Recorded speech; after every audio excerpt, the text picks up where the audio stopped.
time to start the first keynote session of FSCONS 2014, and I'm very happy to welcome Karl Fogel, open source developer and consultant, and also O'Reilly produced author of the freely licensed book. Yeah, free licensed book. Yeah. Partner on open text strategies, and a lot of good track of also former OSI board member. Yeah. And I see there's some more people coming in, so please just sit down. And I give the floor to Karl. Thank you. This is a lovely floor. Thank you. I don't know how to get it on.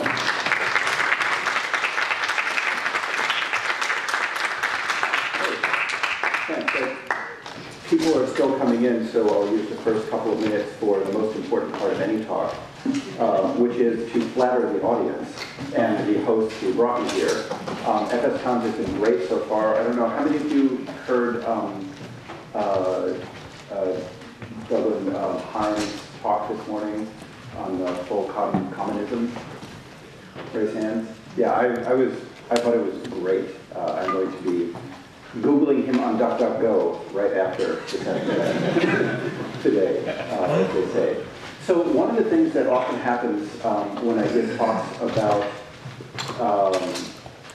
freedom, intellectual freedom, and copyright, and all these things is that the audiences are not nearly as knowledgeable as sort of, not just well educated, but sort of well thought out as you all are. So in this talk, many of the things I say will be known to some of you. Some of them will be known to all of you. I hope that for everyone, there will be at least one new thing that you take out of this talk. An idea, a way of speaking, or a way of thinking about things that might be somewhat fresh. But I think you are all much closer to my point of view than most of the audiences I talk to, which, I mean, it's been everything from like publishing conferences to, law school classes. And in fact, over the years, I've gotten a certain sympathy with street preachers. I don't know if you can't see him right behind the tree there. There he is. That's right near my office in Chicago, Illinois, on State Street, the big main street of Chicago. That guy's there every single evening that I've been downtown, trying to get you to give your soul to Jesus. And I always used to be annoyed, and ever since I started talking about copyright and radical copyright reform and intellectual freedom, I've begun to have a lot of sympathy for these people. When you have an important message, you think this is so important, everyone has got to understand that they're thinking about it all wrong. You all know that feeling, probably. And you just talk, and they back away from you slowly, they look at you like you're crazy, right? I'll explain, actually I first explain this slide. This, I can't remember where I got this, so I can't attribute it properly. That doesn't mean anything, it's just that sometimes there are things that don't have a visual representation, so I show you a pretty picture while I say them, and so that's what this slide is, so don't try to take any meaning other than a pretty little flower. So, to start with a sort of founding story of the attitude that I think a lot of us share. I was sitting in my apartment during the brief period when I was living in San Francisco, 6-8 years ago or something, reading a book. I'm not going to name the book, you'll see why, because,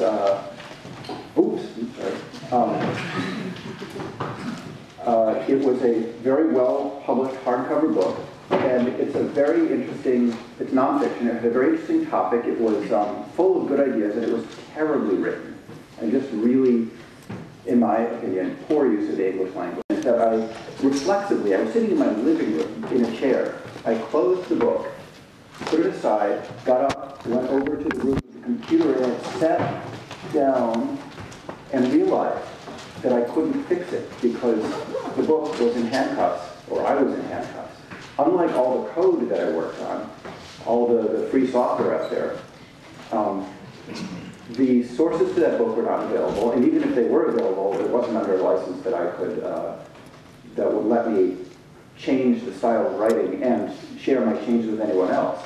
But I didn't realize that until I actually got my hands on the keyboard and started thinking of where to browse to you know, to make the patch. And that attitude, the idea that, oh, well, it's wrong and I've got a little time on my hands, I'll go, you know, I'll go do something about it and see if people like my version better. I don't think that's a normal reflex for most people. And to understand how to explain this reflex to people, I've taken to using a metaphor that I call the freedom glasses, which is what does the world look like when we put on our freedom glasses and we suddenly start to see the handcuffs that almost every human is wearing at all times when it comes to replicable works of the mind, works that can be shared digitally. I mean, there are other sorts of handcuffs going on in the world, I don't need to minimize that. But these particular handcuffs are completely unnecessary for any physical security purpose, right? They're purely about control of information flow. And I just want to first do a tour, a kind of a bit of a rant, and many elements of this rant will be familiar to many of you. You've probably thought a lot of these thoughts yourself. And then the second half of the talk will be what are some things we can do, and many of us are already doing, because I know I'm in a room that has a lot of free software hackers in it, and things that we can say to people to help them understand and feel those handcuffs. And I hope that in that section of the talk, perhaps there will be at least one new or newish idea per person, we'll see. So just a quick bit of history. This is a much less in-depth history of copyright than I usually give. Usually the whole talk is just what is the history of copyright, but many of you are already skeptical about received wisdom and you do not think that copyright was invented, or patents for that matter, were invented to quote-unquote protect authors or inventors from some imaginary danger that was on the horizon. No, if we look at copyright, we notice remarkable coincidences. Let's look at all of history. Okay, so we've got some hairy elephants wandering around. About 10,000, 12,000 years ago or something, somebody invents big monocrop agriculture, and then we have copyright, which starts in 1709. That's history. And I've given it an arbitrary end date of 1993. Copyright is a very, very tall tree, and when you cut the roots off, as the internet has done, the top of the tree does not find out for many years. So the top of the tree, just now in like, the 2014, 2015, the top of the tree is beginning to realize that something is wrong down there at the ground. I think that it was in the early to mid-90s that the real cutting happened. And so I'm going to put that as the sort of nominal end of copyright, although we're of course still suffering from the after effects. The tree hasn't fallen on us yet, or we are in the process of it falling on us. You'll notice something. That's also, by the way, when information started to be spread primarily by the internet. And the printing press didn't start long before that. Aha! Is this a coincidence? I do not think so. The only reason there was a copyright law was because there was a means of mass distribution and governments got worried. So the first thing they did, shortly after that, in about 1550, 1556 or so, in England was pass a censorship law that said, we're going to create a privatized information police force called the Company of Stationers. They're going to have the right, the only right, to print books in the kingdom, and they'll have the right to destroy unauthorized books, destroy unauthorized printing presses. In return for this monopoly privilege, they will perform the work of censoring. That is, they will bring things before the king's censors when necessary, but really they know what can be printed and what can't, and they don't have to actually go through that trouble. They just know that that's not going to fly, so they don't even bother. They self-censor right away. After all, if you print the wrong thing, you could lose your monopoly privilege, and that's a very lucrative and very powerful position to be in. You don't want to lose it. I want to see where I put my water, by the way. Have I done the... on the piano bench. Brilliant, thank you. It'd be one spot in the room that I cannot see. Typical move. So the result was the creation of the printing industry. And eventually of copyright. What happened was, in England, and this is more or less the history of copyright. I'm gliding over some things that with continental copyright, but most of the copyright in the world is structured on this same basis, which was that the governments of England and later other governments liberalized somewhat, and they wanted something approaching freedom of speech, but they didn't want to give up control completely. And meanwhile, the printing industry had this wonderful monopoly, and if Parliament just canceled the monopoly, they were going to lose a lot of money.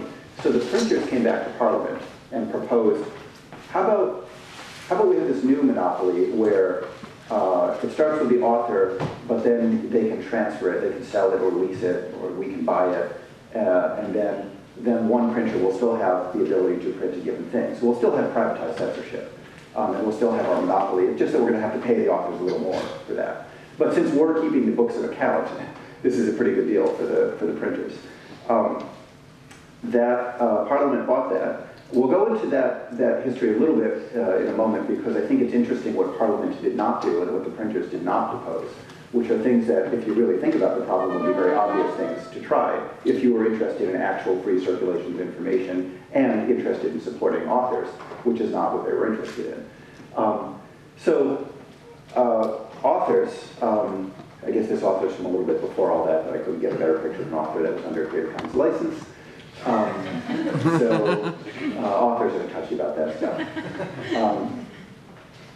The relationship between authors and audiences thus sort of missed out on its first potential joining with readers, because there was already a structure in between them. The printing industry interposed itself between audiences and artists in a rather permanent way, and you can actually see evidence of this if you consider the sort of counterfactual or alternative universes.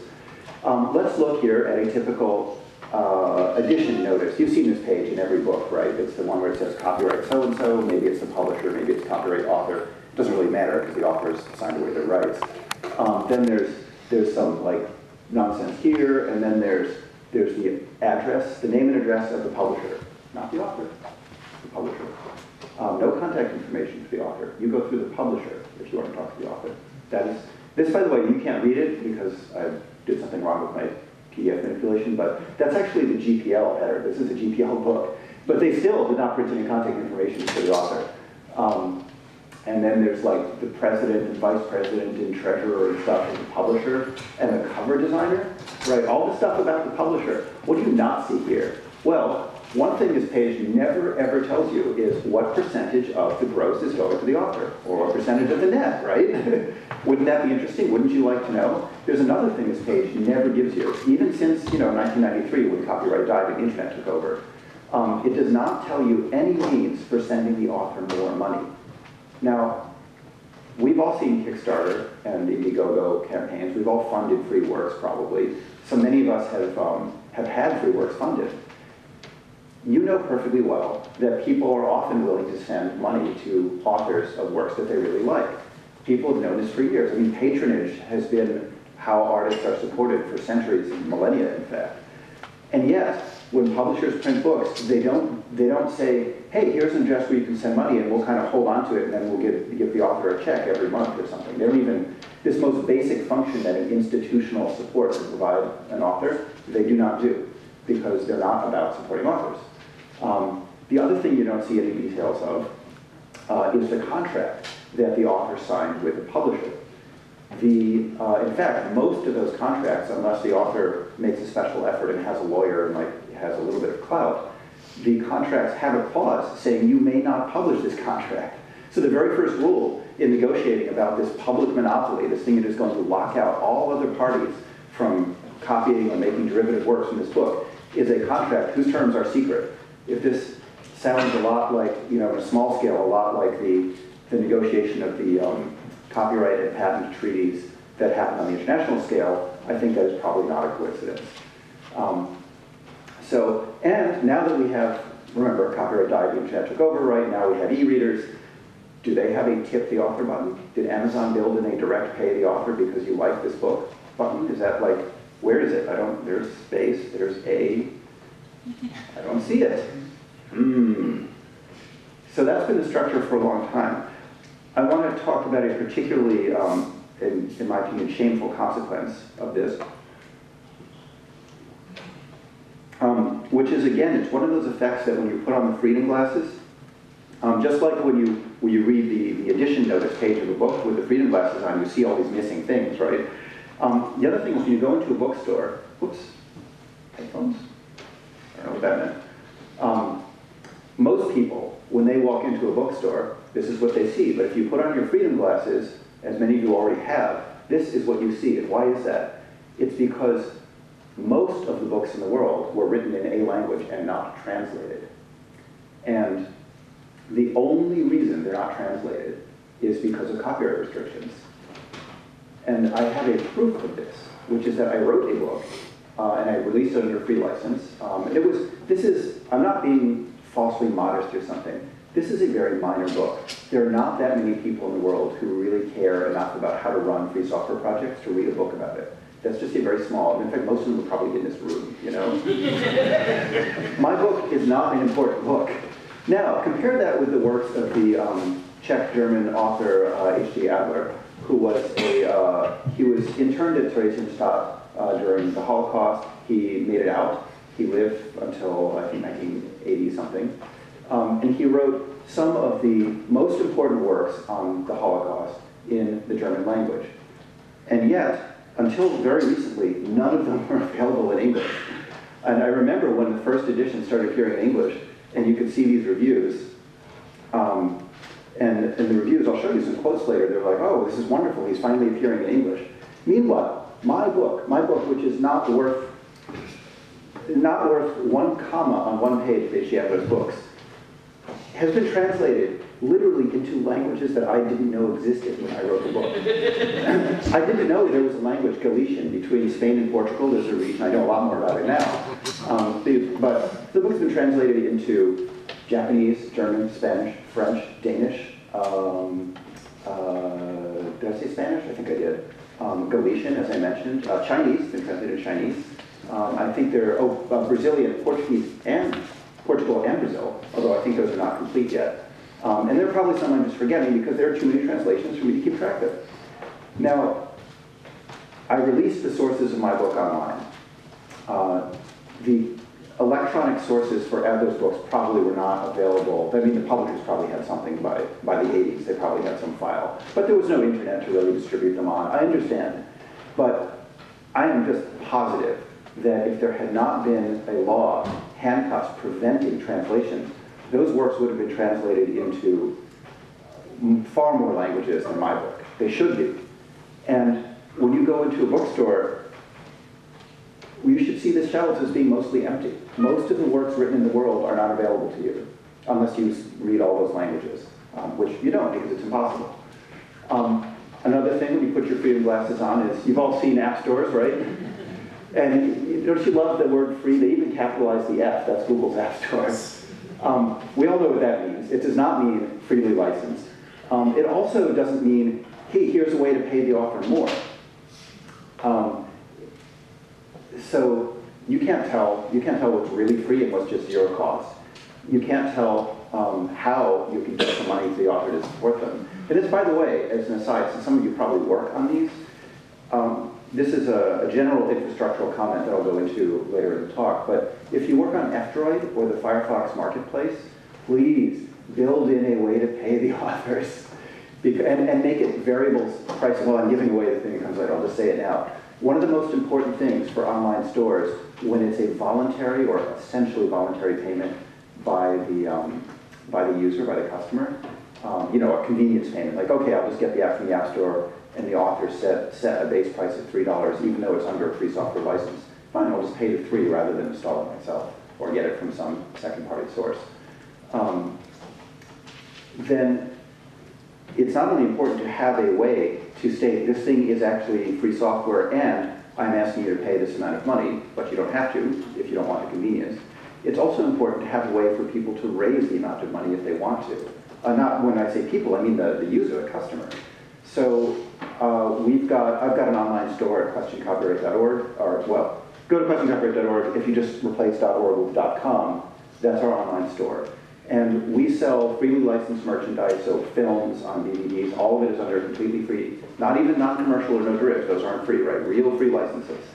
And the thing that really kills me is the Yahoo Store's infrastructure doesn't give us any way to do customer set pricing. So we've got DVDs where people tell us, look, I'd happily pay $30 instead of $20 or $100 for this DVD, but you're not making it easy enough for me to do. I have to do 2 separate transactions, one where I buy the DVD, and then one where I go to your other website and make a donation using a completely different mechanism. And that's just too much trouble. And all I wanted was like a slider where, you know, somebody could say, here's the base price, and just do a drop down or whatever, and you just move the number to some other number because you're feeling wealthy that day and you want to support the artist. And it's this situation of infrastructure effectively being the thing that sets cultural norms is tremendously important for our kind of freedom. A lot of these sites, I mean Amazon in particular, but the Google App Store, all the merchandise and you know, fulfillment house, e-commerce back-end sites basically don't allow this. And that is determining the structure of how people interact with free goods. And it is, you know, it's on us only because no one else is going to do it, to when we build systems, make sure those systems support user interactions with authors, that allow you to support authors to the degree that they want to. So I just did my rant early, that we will cancel that rant for later in the talk. So here's what I'd like to see. By the way, there isn't really a visual symbol for free software versus open source. I think they're synonymous anyway. I don't think there's any difference. But I don't, by putting the open source logo there, I don't mean to say, open source, never say free software. It's just, there needs to be some visual symbol, and that was the one that was available. But if you had that, and then you click on it, and then it would take you to a page that explains this is free license, you can pay this much, or you can pay more if you want, then the App Store would be supporting this cornucopia, this amazing, rich field of free software authors, which it currently does not. So this tension standing between, I'm using readers as a stand-in for audiences in general, or users, as we sometimes call them, and authors, creators, programmers, musicians, whatever they are.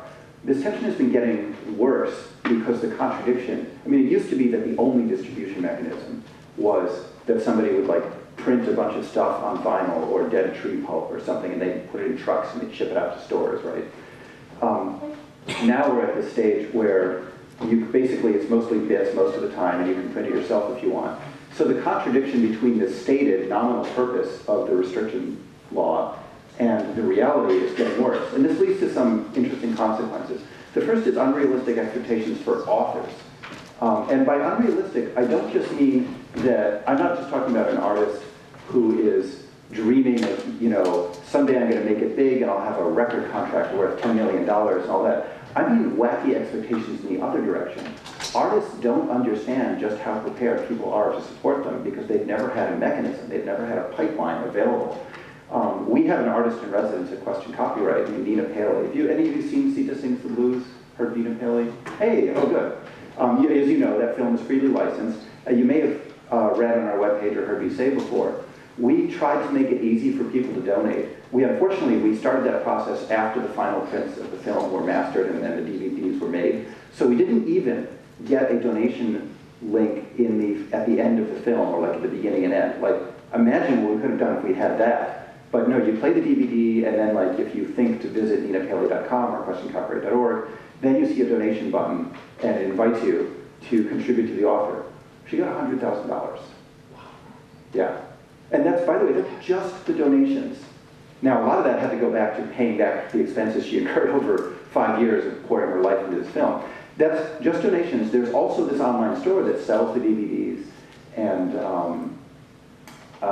sells like t-shirts and other merchandise affiliated with the film. And that was like another, I think, $50,000 or $70,000. Now that was, let's see, that was probably, the 70 is probably like gross and 50 is net or something. I haven't done the numbers in a while because this is all from a few years ago. So people came out to support an artist when they didn't even have a very convenient means of doing so. We had a terrible user interface. I'm a very bad web programmer. Like, we didn't have a donate link in the film, we didn't have a smooth user experience, and still they fought through all of that underbrush to give her money, you know? So when I say artists have unrealistic expectations, what I mean is they have no idea of the reality of how much people want to support them if we would just make it easy for people to do that. The other two effects are that certain kinds of art are favored. That is to say, movies like The Matrix, right? Things that benefit things whose form of artistic Sorry. Construction, it requires a very large marshaling of centralized resources, things that benefit from monopoly, right? Those kinds of art get favored. Whereas things like Nina's film, which is combines old recordings of the 1920s with Hindu myths, with modern animation done by Nina, and some other original music, those kinds of works are suppressed. And they're suppressed because if you want to make a work that draws on a lot of other work, you have to go gather the rights. And if you talk to filmmakers, as I have now done since working with Nina, every filmmaker I talked to has a story about the things they tried to make that they just couldn't get the rights to. Or if you just read recently, Orson Welles' last film, I can't remember the name of it, it's been locked up for a gazillion years. And the reason is not because nobody wanted to see it. The reason is solely because nobody could figure out all the rights. There was music and there was, different rights holders. And so it was just sitting locked in a vault in Paris for, decades. The worst consequence, the one that makes me the saddest, is what this sort of the non-freedom glasses view of the world does to our thinking, and does to, probably not to our thinking, but to the thinking of most people out there. If you talk about copyright, you'll see this. 1 second.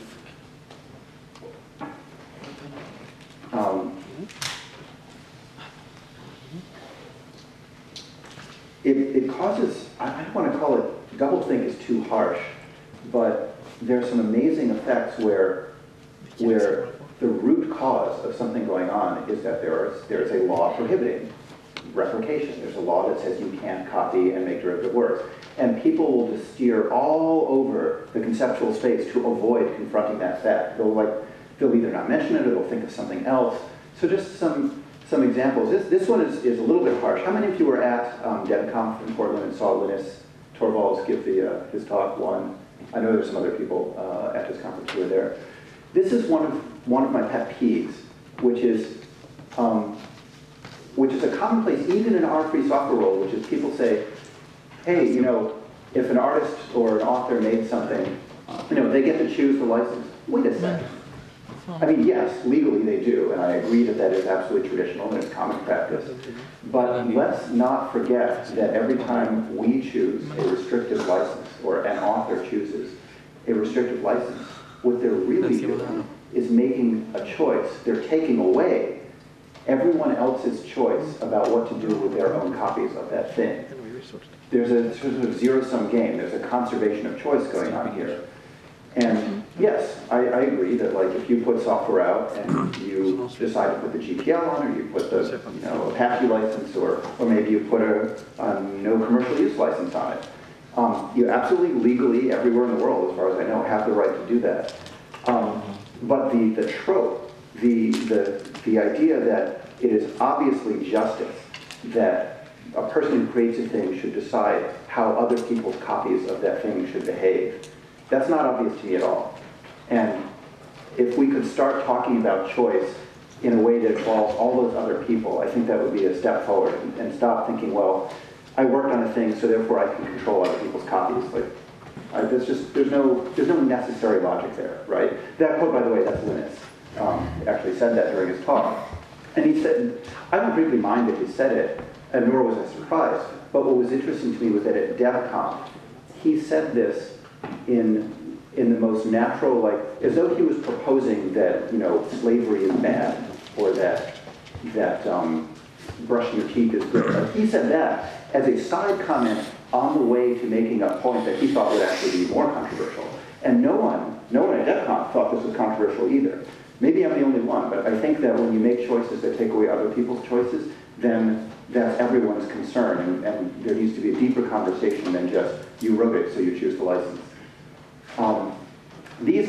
These are quotes from prominent book reviewers about that book I was telling you about, or the set of books by H.G. Adler.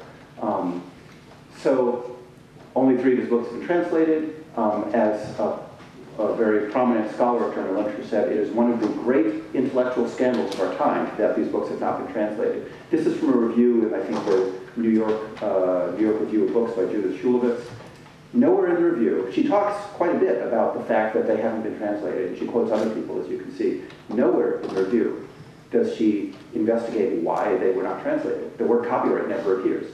Similarly, this is Ruth Franklin in the New York Review of Books, I think. It has never, just a passive voice, it has never been translated into English. And again, it was discussed, you know, the fact of not having translations was mentioned prominently in the review, but investigations into why it had never been translated were not interesting. I mean, we just do not see this law that is preventing all this activity, that even when we consider the absence of translations to be this scandal, but we do not see what is causing that scandal. But my favorite example, are you familiar with this lawsuit, or not lawsuit, but this dispute, commercial dispute that's going on? Some people are, raise your hand if you are familiar with it. Thanks. Okay, so let me explain. It's about 1/3 of the room is familiar. We're going to have time, I can explain. Hachette Book Group, you don't know that name probably, but you know the name Macmillan and all these other publishers. Hachette is the parent company of a lot of better known publishing names. So it's a big book publisher. Amazon, you know. Amazon wants to sell Hachette's both paper books and digital books at lower rates than Hachette would like Amazon to sell them. So Amazon has responded to this by slowing down shipments. Like, you order a book that's published by Hachette, and like it'll take 2 weeks to get to you instead of the usual, like, you know, you order it in the morning and it's there by lunch with Amazon, right? And they've been making things like be not available when they should be available, and they've been conducting this public relations campaign. Both sides have been. The dispute is not over. Hachette kind of has a little bit better public image from this because everyone loves to hate Amazon. But here's a fascinating thing. I don't really care who wins, because this is a dispute between two monopolists, right? Or this is a dispute between two companies over a monopoly right. And, you know, I'd rather just see us not have a monopoly right. But here's a fascinating thing. Let's start from this end of the table. Ready? Most of these are New York Times articles. Some of them are other publications. Amazon angles to attract Hachette's authors to its side, July 9th of this year. This one, full-page ad from Amazon in the New York Times. That was expensive. Even for Amazon, you know. They can't do that every day. Actually, they probably can. That's from August 10th of this year. This is September 29th. This is about authors uniting to protest Amazon's behavior. It's front page of the business section article. Here we have October 5th. This is amazing because it's by the public editor, the ombudsman, Swedish word, I'm told, of the New York Times. So this is a meta article. This is an article about the New York Times' coverage of the Amazon Hachette dispute. Remember that in a moment. Okay? This is The Nation. I love this magazine. It has a, where is it? Well, somewhere here, maybe it's not on the cover. There's an article about the Amazon Hachette dispute. This has a piece by Joseph Stiglitz, Nobel Prize winning, I think, economist, very famous. The article is not about the dispute, but it has a paragraph that discusses it as an example of something else. Here, unsigned editorial, the New York Times, Amazon's power play, that's from June 4th.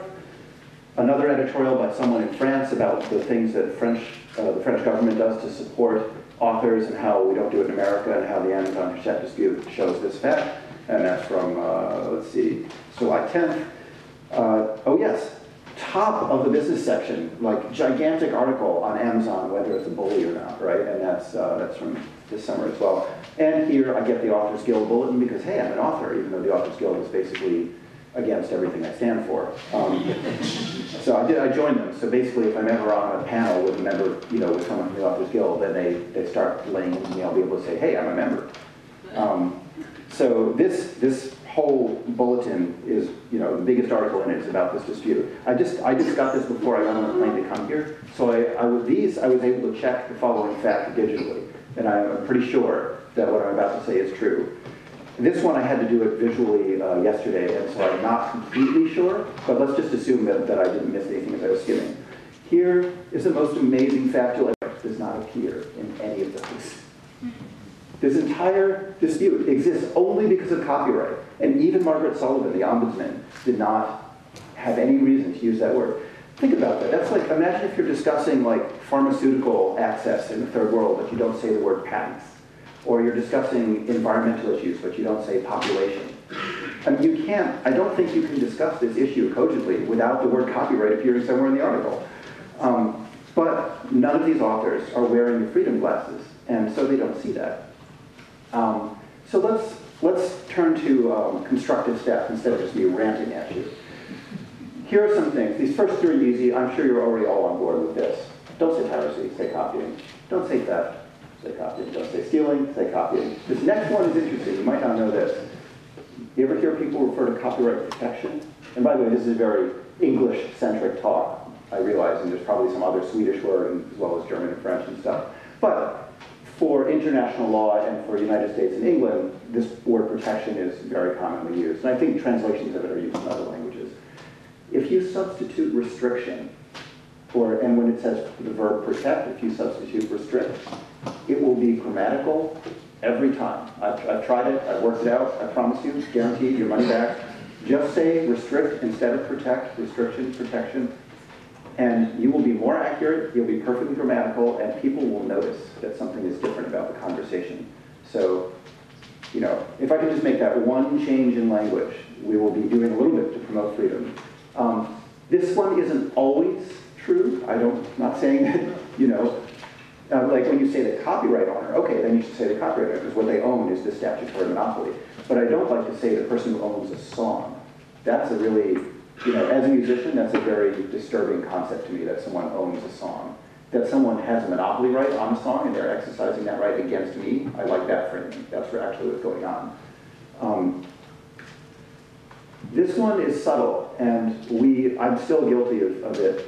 If you say file sharing, you're devaluing what's really going on. I like to say music sharing or movie sharing or book sharing. I like to not forget that these aren't files. These are works that people put their mind and heart into, or their bots in some cases. And we should, you know, with file sharing, I almost feel that is sort of an unconscious industry propaganda term. I don't think that somebody sat in a dark room in a publishing house somewhere and came up with this, but it serves the monopoly interest very well. How about for fair use only, just say use? Does that sound good? Let's just do that. Choice, we've already talked about that. I just think it's important. It's okay to use the word choice, but I think it's very important not to lose sight of the fact that when choices are mutually exclusive, that we look also at whose choice is being taken away. And any kind of restrictive license is used, that's going on. If the author chose that, that's okay, but what they chose is my lack of freedom, and we should point that out. And this one, you already know this, just don't even use it. Like, it's completely incoherent terms. Trademarks, for example, are just about fraud and sort of protection against certain kinds of lying. They can be misapplied, but there's nothing wrong with them, conceptually. And whereas patents and copyrights are something totally different. All right, now for some ideas that I'd like to just put in your head. Some of you already know some of these ideas. One, and this, I'm especially glad to say this in Sweden, because this is one of the few places where legislative action actually has some possibility of happening. I mean, this is a country that actually elected members of the Pirate Party to offices. That's incredible. Thank you, by the way.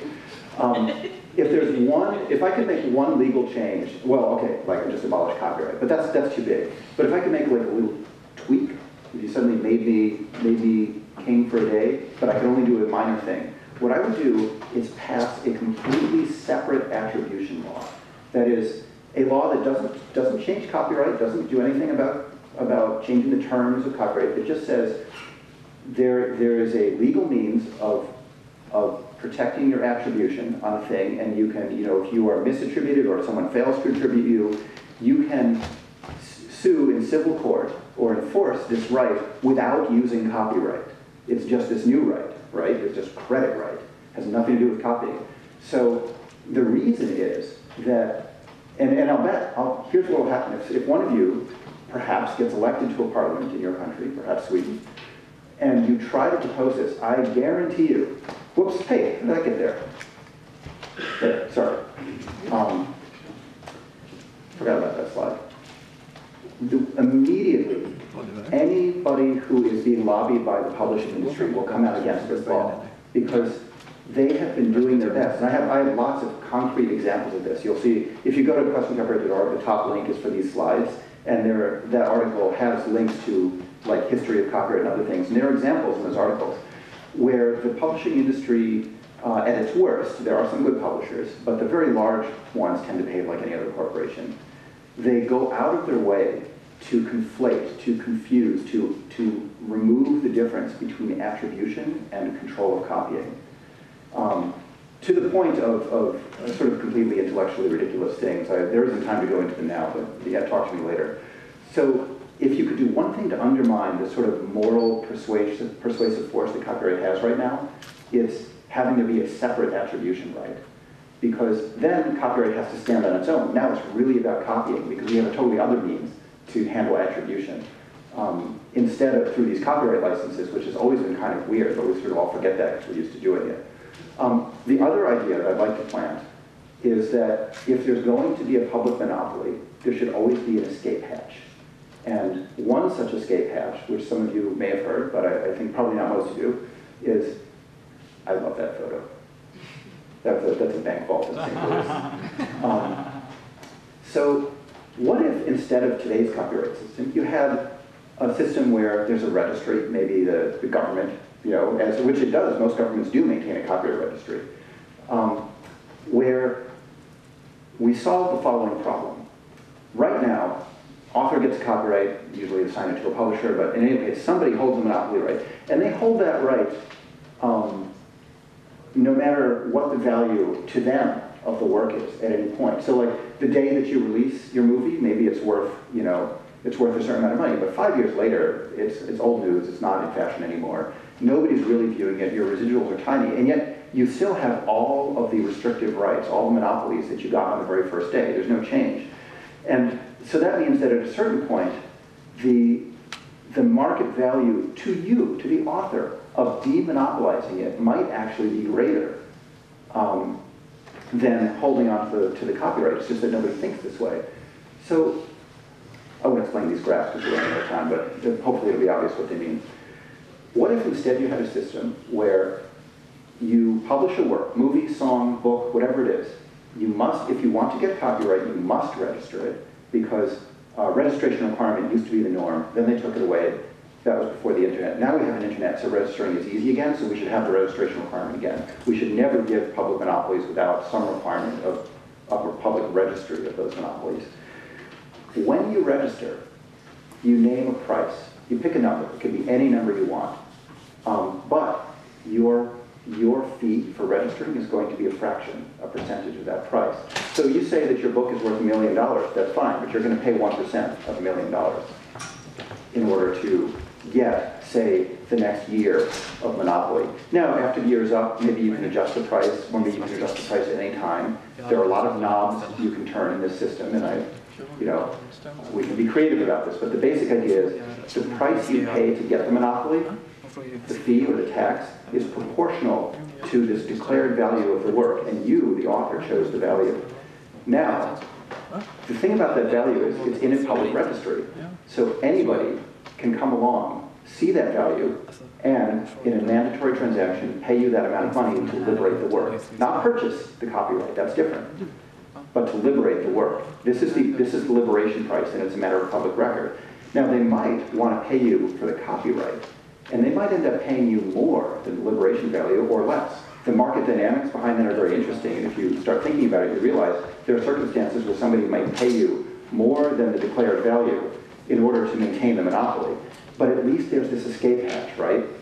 If you wear the freedom glasses, you see the locked doors all around you, and you want at least one way for the public to get out of the room and to have the work be able to flourish in a free environment. And I think this is especially important for patents, even more so than for copyrights. I mean, imagine if every drug maker had to register the total declared value of the drug, pay a monopoly fee every year to keep that monopoly, and then when the government of Brazil really wants a drug for a disease that's raging in Brazil, they just pay the liberation price, which is already a matter of public record. It makes a lot of patent disputes look kind of silly when you have an escape hatch. We're running, whoop, there we go. We're getting close to the end, and there are a couple of things I wanted to share with you. We've already talked, this is the part that I got into earlier, that the more we build these practices into the infrastructure, the more people will understand what the practice of freedom looks like. By the way, decentralized book scanning. The problem with book scanning right now is that Google's done all of it, and that means that there's one party for the publishers to sue, right? And so they do. If everybody has book scanners, then it's a lot harder to know who to sue. It's pretty easy to use.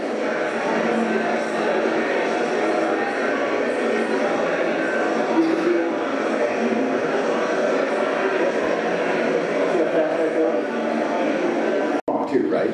But the thing is, look how simple. By the way, these are for sale. Bookliberator.com. Just go. Like, we're selling them. We went to a factory. We had a bunch of them made, and you can order them. So,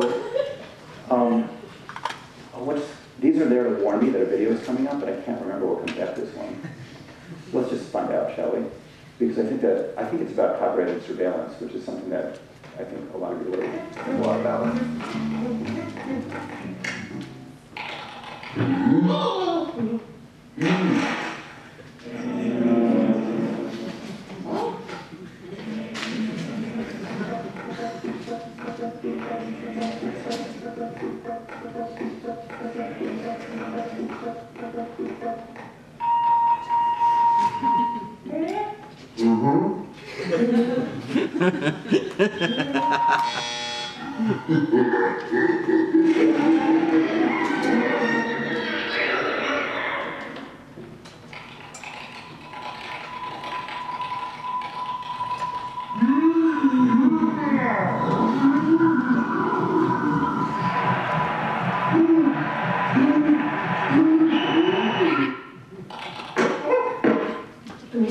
This was a thank you video for the EFF's 20th anniversary.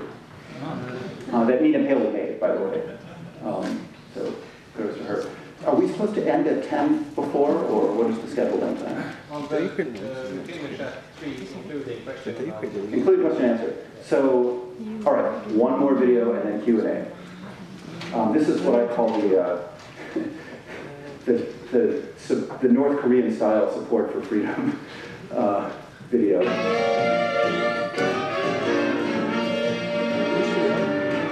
Copying is not death. Stealing a thing leaves one less left. Copying it makes one thing more. That's what copying's for. Copying is not death. Why copy yours you have it too. One for me and one for you. That's what copies can do. If I steal it, so we'll have to take it first. But if I just copy it, there's one for each of us. Making more of a thing. That's what we call copying. Sharing ideas with everyone. That's why copying is fun. Yeah, the ending is always a little spooky.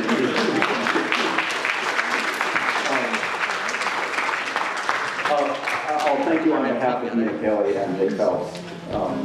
I had nothing to do with making that except paying Nina. We pay her market rates, by the way. And animation rates are about $10,000 a minute of animation. That was 10K. But it's got more than a million views on YouTube, just YouTube. I don't know where Vimeo is now. And we see it cited in a lot of like online forums, like somebody refers to copying and stealing, and boom, there's a video embedded right in the comments. So it's been really handy. I could talk about the Book Liberator project a little bit more, but there might be questions. I haven't really given you a chance to ask anything or do anything, so I'm going to pause for a moment and please ask away. If not, I will keep yakking at you, but I'd love to take questions. Yeah? I just want to say one thing, and I already said once today. Yes. I'm sorry, but words are important. So you mentioned the Nobel Prize and Stiglitz, but no, you mentioned Stiglitz that we had won. Oh, right.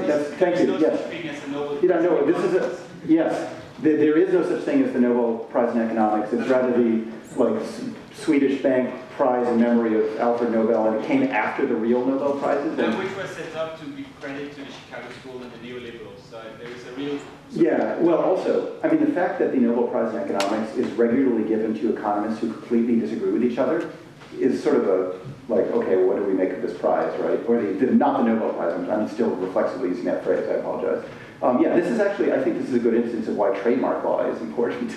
Because, right, like, the real Nobel Prize Association should be upset about this. They probably have some agreement with the bank. They are. They are, that's good. They're scared, like the inheritance of Nobel has been trying for 20 years to discharge, to tell them, we do not want to be associated because Nobel said that economics is not science. Yeah. Anyway, okay. I just want to say that. It's a good point. I mean, it's a side issue, but it's a good point. Thank you. Yes, hey. Each time we talk about reforming copyright, people say there is TRIPS, we can't. Do you have There is TRIPS, the WTO agreement on intellectual property? Well, oh my gosh. And that's always the answer we get, for example, at the European Parliament and so on.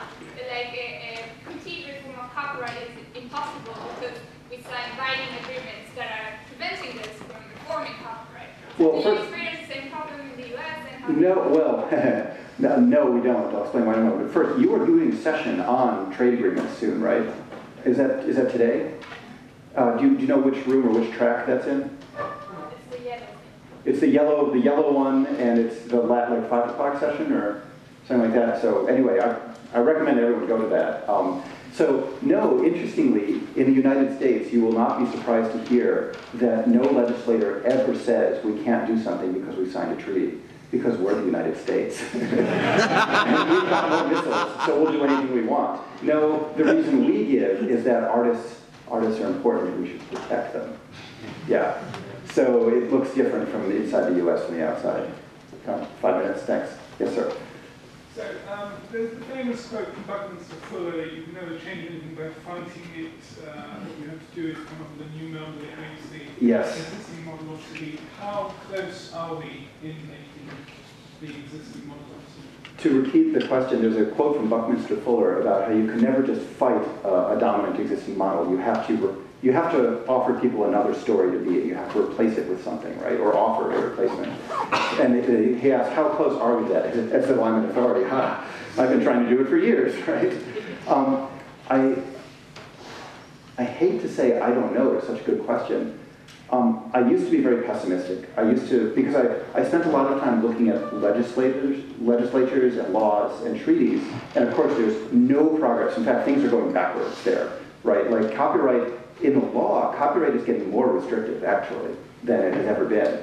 But when you look at what people are actually doing, and when you look at the infrastructure that people are building, and how they're using the internet, there's a lot more optimism. I mean, I look at things like Wikipedia and the Wikimedia Commons, and all the huge emphasis on truly free licensing that is coming from that organization is tremendous. The free software movement, all of these things are they're like, in the sidewalk between the panels are these green shoots coming up, these plants, right? These are the green shoots of freedom that are coming up through the sidewalk of copyright, which has paved the entire planet. And unfortunately, I'm ashamed to say the United States and the WTO and these treaties are like these giant, paving machines. They come along every now and then and they just like steamroller over the shoots. And they're not even aware that the green shoots are there. Like, it's not that they have any malice toward them. They're just fixing the street, right? Just making sure everything's flat. So the reason I have hope is that I feel like things like the free software movement, the really good artists starting to release things under free licenses, like Nina Paley, but she's not the only one. That's like, those shoots are getting big enough that they're starting to crack the sidewalk plates.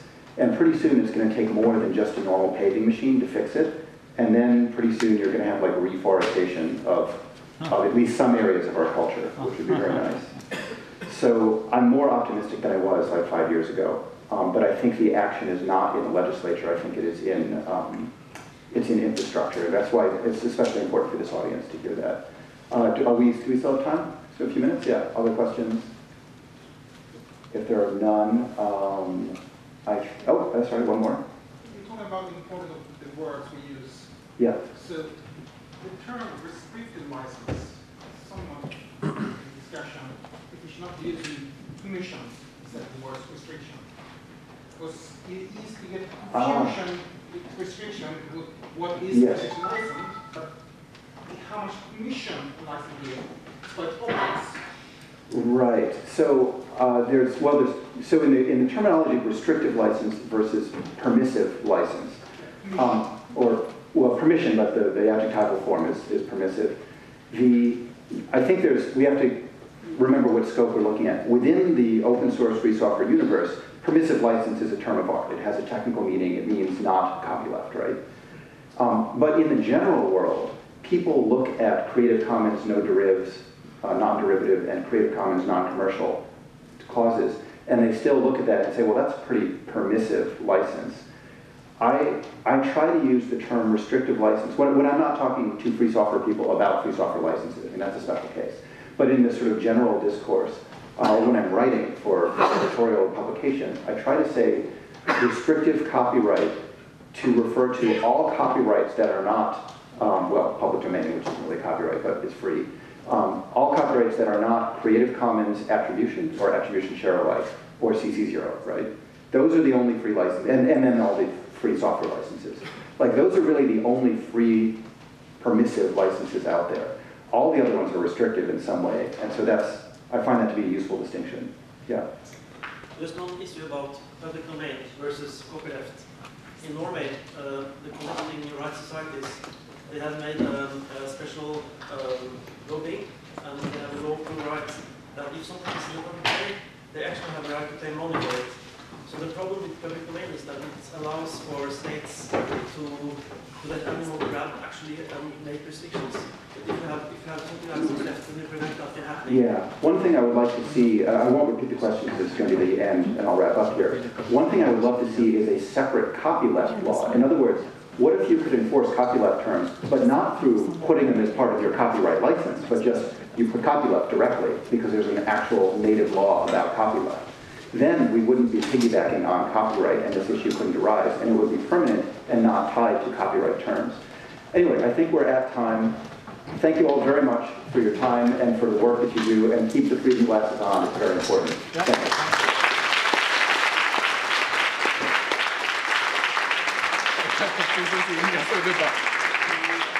Before you go, I have two updates to the schedule to announce. One is that the cockpit server management on EC has been moved from today at 4 to tomorrow at 12. You will find the updated. Oh, thank you.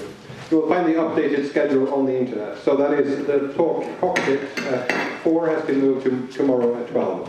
Also, we have forgotten to include the PGP key signing party, which is today at 7:30 in the Debian room. So please attend if you like.